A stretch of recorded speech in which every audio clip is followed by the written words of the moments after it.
Classic anime. Those are series that came out years ago and were so good that we still watch them to this day. Stuff like Cowboy Bebop, Death Note, or even the original Naruto. I am so old. But what about the stuff that's coming out now? What modern anime are so genuinely amazing that people will still be watching them in years? Today, I'm gonna try to predict which anime from the last decade will become certified classics. I think there's honestly no better place to start this list than with Attack on Titan. There are a couple of anime out there that become so popular, they make it into the mainstream. And even though it's kind of difficult to point to a single series that made anime as popular as it is today, if I had to choose one, it would definitely be Attack on Titan. The epic scale of the battles, the complexity of the story, the insane character development, and the genuine fear you felt watching it. All of this is packaged in some of the best animation from some of the best studios out there. I mean, this thing completely changed what everyone expected from anime. People who had never even touched that stuff before thought this was some of the coolest stuff they'd ever seen. Attack on Titan is kind of the series that proved anime could be this really cool piece of mainstream entertainment while simultaneously having this interesting story that wasn't just for kids or hardcore viewers. Listen, there are a lot of masterpieces that aren't on this list because I just don't think they'll hit the same in 10 or 20 years. But Attack on Titan is definitely not one of them. I mean, to this day, there are still memes of this series, and that's usually the sign of a timeless piece of fiction.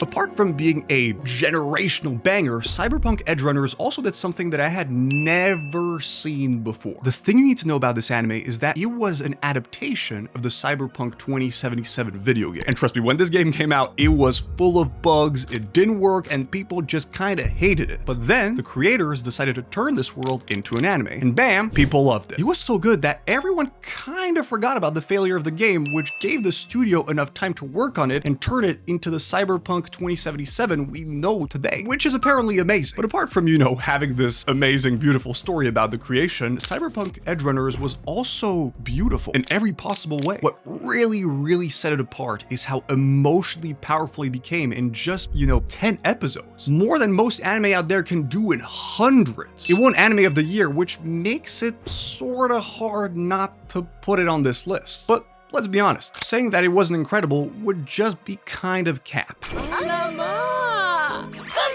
Listen, I know it's cool to hate on Jujutsu Kaisen nowadays, but there is absolutely no amount of copium that could convince me this isn't a certified classic. JJK is going to be remembered as the series that took the modern shonen formula and perfected it completely. It brought this whole epic fighting thing, more than you could ever imagine, while simultaneously having this Game of Thrones feeling where important characters were getting slain every couple of episodes, which felt really fresh and dark and cool. The journey hits all the classic shonen stuff you'd ever want, but the cursed energy power system, the moral complexity of the world, and the characters like Gojo and Sukuna, who became some of the most legendary anime characters in recent history. And I'm not even talking about the fact that almost every episode had fights that looked better than the best fights in most other series. If you put all of these elements together, it's honestly kind of impossible to say JJK won't be a classic. It doesn't really feel like it changed shonen anime forever like Chainsaw Man, for example, but it definitely feels like it pushed it to a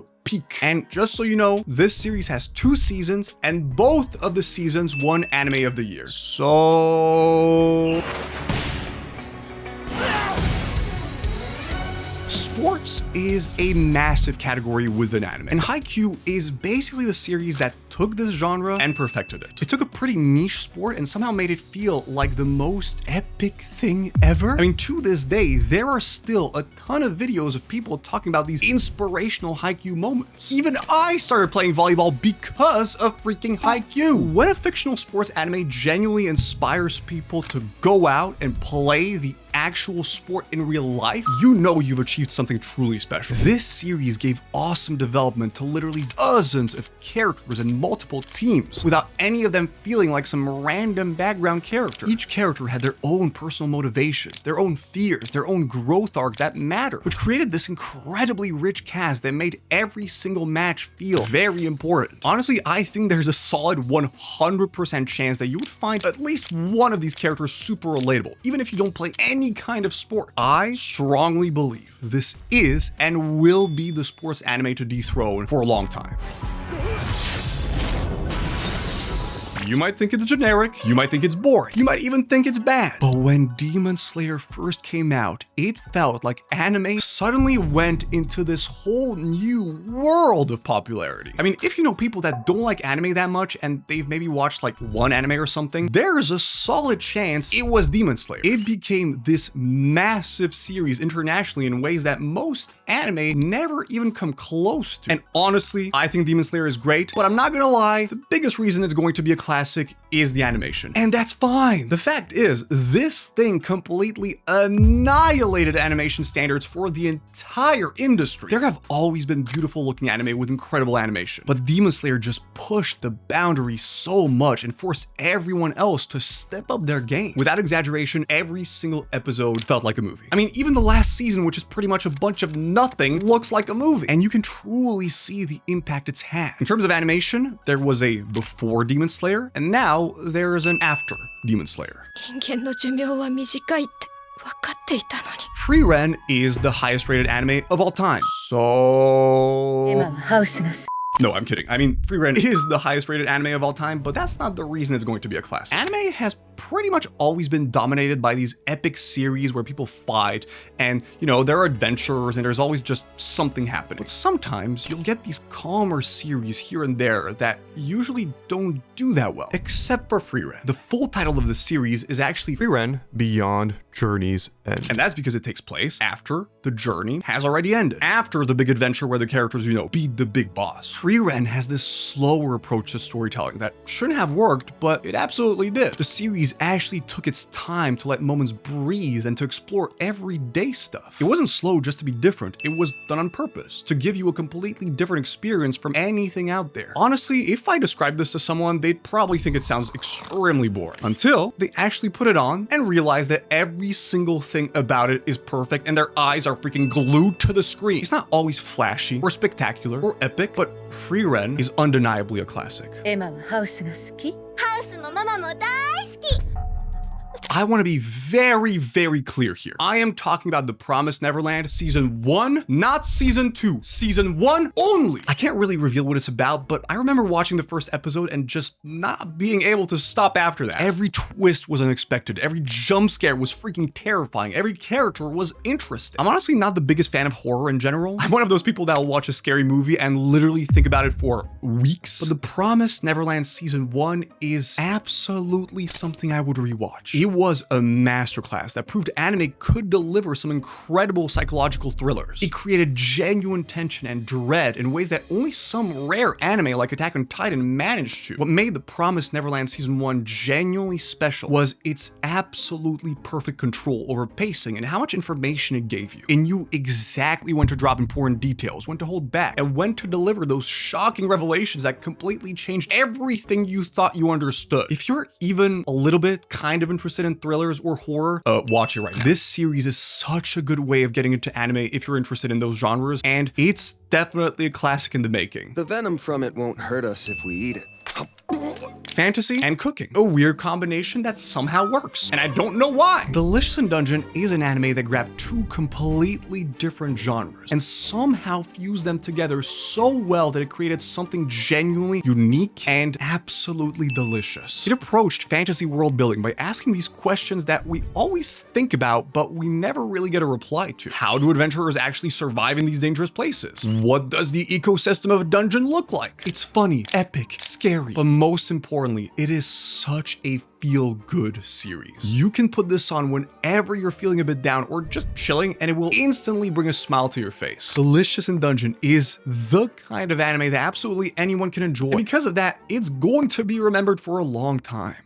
I have no enemies. Vinland Saga is one of the best pieces of storytelling in anime history, period. This anime brought literary quality to the medium while keeping all the cool visual stuff that makes anime awesome in the first place. Anyone who's a fan of history is going to enjoy Vinland Saga because of its insane commitment to authenticity. Honestly, I've never been a big Viking guy, but the attention to detail in this one is so strong I just couldn't stop myself from enjoying it. But the part that's truly awesome is the character development. Season 1 turns the main character into this revenge-obsessed warrior, which is kind of your basic anime stuff, while Season 2 takes this incredibly risky step of completely changing the series from action-adventure to something way slower and more thoughtful. And trust me when I say that this was an incredible choice. It resulted in a character masterclass that unfolds over years. And on top of that, it has created some of the coolest villains in general. This isn't the most flashy anime on the list. In fact, it's probably the least flashy anime on this list. But the impact it had and is still having now easily makes it a future classic. And considering it single-handedly created one of the most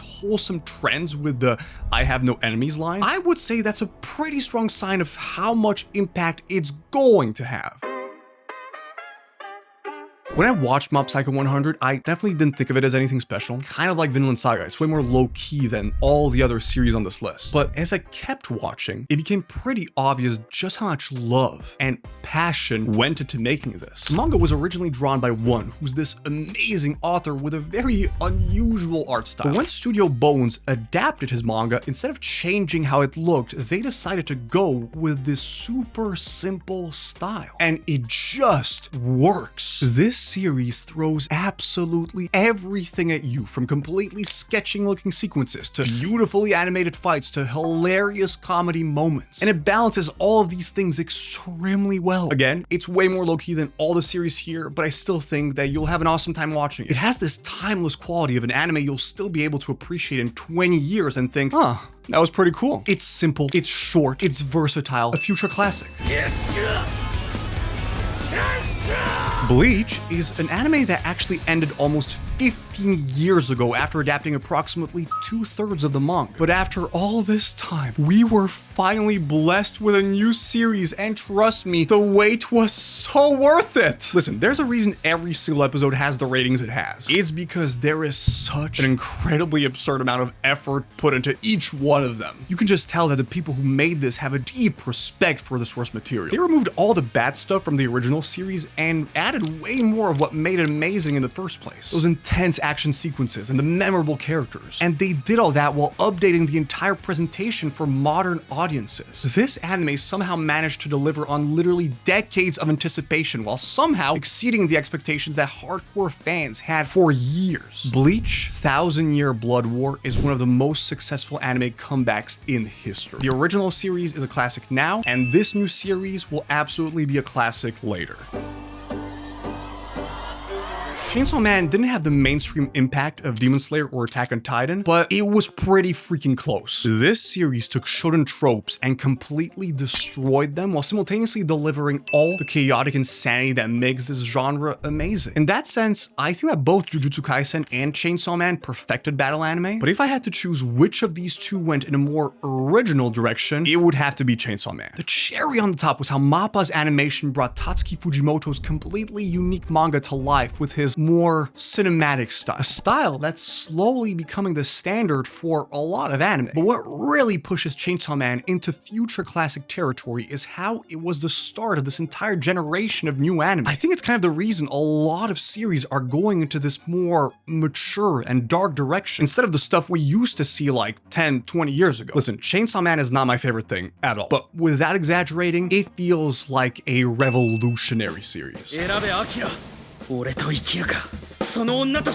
not gonna lie, I was really hesitating to put Dandadan here purely because of how insane and weird and colorful it is compared to pretty much, everything out there. But then I remembered that the same studio that made Dandadan also made another anime a couple of years ago, and that was Devilman Crybaby. Even though both of these series are massively different, I definitely think that Devilman laid the foundation for visually experimental anime like Dandadan. It looks and feels so weird compared to everything you can think of. And it also has this specific style of fluid animation that was really ahead of its time. These bizarre character designs, those bold color choices that jump at your eyeballs, and the extremely dark story that pushed the boundaries in ways that are still influencing animators and directors today. People either loved it or found it very disturbing, but it definitely left everyone feeling some kind of way. And after watching Devilman, you can sort of see the first steps of a lot of the stuff that's coming out nowadays. I mean, it's pretty telling that it won Anime of the Year. And even though it came out a few years ago, it still has a very unique feel that's going to be hard to replicate.